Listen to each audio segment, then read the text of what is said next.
Okay, let's take a look at the rest of the multiple choice questions on this sheet. We made it to number 18. Number 19 says, base your answers to 19 through 23 on the following graph, which represents the maximum kinetic energy of photoelectrons as a function of incident electromagnetic frequencies for two different photoemissive surfaces. So here's metal A, here's metal B.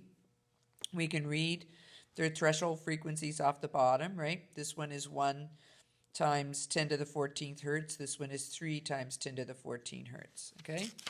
So flipping the page over, the slope of each line is equal to, it should be Planck's constant. The threshold frequency for metal A, we just did that, 1 times 10 to the 14th. The work function for metal B is closest to, so we said the threshold frequency was 3 times 10 to the 14th. And so the work function is just h times FO. So 3 times 10 to the 14th times 6.626 to the negative 34. And so you should get 2 times 10 to the negative 19. It'll be rounded, but it's this one.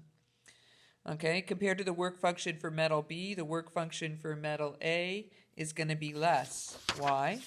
Because the threshold frequency is less, and WO equals HFO, so if FO is smaller, WO has to be smaller. Question 23. Monochromatic light with a period of 2 times 10 to the negative 15 seconds is incident upon both metals. Okay, so it has a period of 2 times 10 to the 15th. It means it has you could find its frequency. Okay, so it's being shone on both metals. Compared to the energy of the photoelectrons emitted by metal A, the energy of the photoelectrons emitted by metal B will be what? So it's asking the energy of the photoelectrons, it's asking about the kinetic energy. So the same energy is coming in. So HF is the same. WO is bigger for metal B, which means if you take, right, so if you have, sorry, EK max is equal to HF minus WO. So the HF is the same. WO is bigger for metal B, which means its EK max should be smaller. The WO is smaller for metal A, means the EK max should be bigger. So when we look at the question, it says, compared to the energy of the electrons emitted by metal A, the energy of the electrons emitted by metal B should be smaller because the WO is bigger. All right. Base your answers to 24 to 26 on the following diagram, which represents a monochromatic light incident upon a photoemissive surface. Each photon has 8 times 10 to the negative 19 joules of energy. So that's EP, or HF multiplied together. B represents the particles emitted when the photon strikes the surface. What is particle B? It's an electron, right? The photoelectric effect, electrons are emitted. If the work function of the metal is 3.2 times 10 to the negative 19 joules, the energy of particle B will be what? So the HF is 8 to the negative 19, and it's HF minus WO, and WO is 3.2. So when you subtract 3.2 from 8, you should get 4.8 times 10 to the negative 19, right? So it's just this, they gave you the HF together, they gave you the WO, they're asking you for the EK max. In number 26, the frequency of the incident light is approximately what?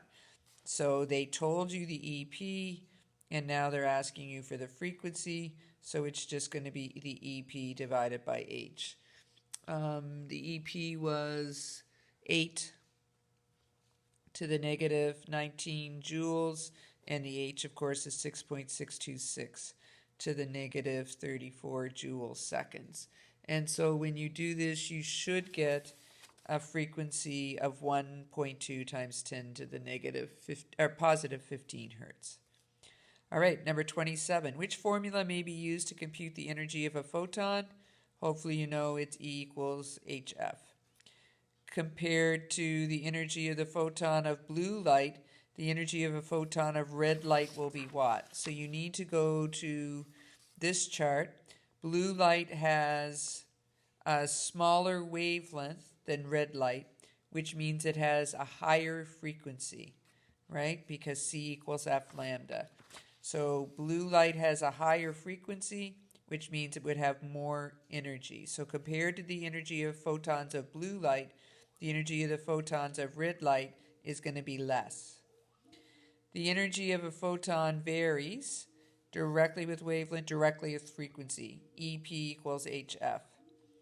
All of the following particles are traveling at the same speed, which has the biggest wavelength. So this is de Broglie's wavelength, and the one that's going to have the biggest wavelength is the one that's going to have the smallest mass, and that's an electron. If wave properties of a particle are difficult to observe, it's probably due to the particle's large mass. Okay? Which graph best represents the relationship between the energy of a photon and its wavelength? So this is, oops, here's the thing.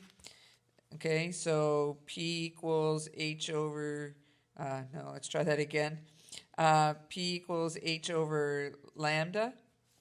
Oh, sorry, but you really want EP equals HF. So EP equals HOC over lambda. There, that's the one you want. Okay? Which graph best represents the relationship? So the lambda's on the bottom. So as lambda gets bigger, the energy is going to get smaller. It has to be this one, number 2. As the wavelength of a ray of light increases, the momentum, there we go, I was just one ahead of myself. As the wavelength gets bigger, the momentum decreases. Compared to the photon's momentum of blue light, the momentum of red light is what? Red light has a longer wavelength. Longer wavelength means less momentum because you're dividing by it. And the last one, which is conserved when a photon collides with an electron? And it is momentum and energy. It's an elastic collision. Momentum is always conserved. Okay, so there are all your multiple choice questions.